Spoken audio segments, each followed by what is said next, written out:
ठीक है आइंस्टाइन था जी, सही है, बड़ा ज़हीन था, बड़े उसने ज़बरदस्त उसने कारनामे किए, बट द फैक्ट इज़ कि आइंस्टाइन भी हमारे जैसा इंसान था, वो भी हमारी तरह ही पैदा हुआ था, उसने भी हमारी तरह ही पढ़ना लिखना सीखा था, उसके भी वो तमाम चैलेंजेस और इश्यूज थे ज़िंदगी में।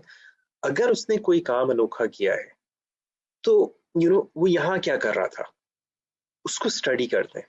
आपने सुना होगा कि आइंस्टाइन का जो दिमाग था उसको उन्होंने प्रिजर्व किया हुआ था सालों, उसको स्टडी करने के लिए कि वो था क्या, उसके दिमाग में ऐसी क्या एक्स्ट्राऑर्डिनरी चीज थी।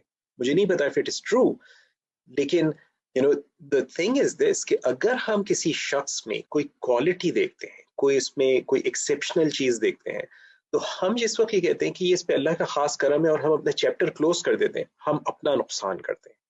बजाय इसके कि हम उसको सीखें, बजाय इसके हम उसको जानने की कोशिश करें। और आज के दौर में, इस सोशल मीडिया के दौर में, तो ये अलमिया इंतहाई कैंसर की तरह खतरनाक हद तक बढ़ चुका है।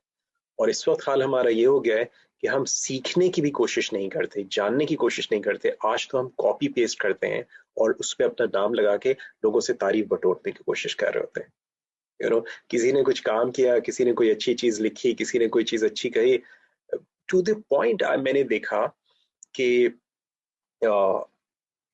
ज़ियामुद्दीन, अगर आप लोग जानते हो, आपने सुना हो, सच अ नाइस स्पीकर एक्चुअली। उन्होंने बहुत सारी अल्लामा इकबाल की जो शायरी है उसको पढ़ा है, यूट्यूब पे आपको उनकी वीडियोस मिलेंगी, जिसपे उन्होंने बहुत खूबसूरती से, उनका अंदाज़ बयान जो है बहुत खूबसूरत है। मैंने देखा एक हजरत को कि उन्होंने ज़ियामुद्दीन के पढ़े हुए किसी कलाम को वॉइस ओवर करके अपनी वीडियो बना के उसको वायरल किया है। आई मीन जस्ट इमेजिन किस हद तक हम लोग घटिया लेवल पर सोच रहे हैं इस वक्त, कि हमारा मकसद जो है कुछ क्रिएशन खत्म हो गया, कि हम कोई बेहतर चीज क्रिएट करें, हम सिर्फ तारीफ बटोरने के लिए लग गए। Okay, and this is pathetic actually.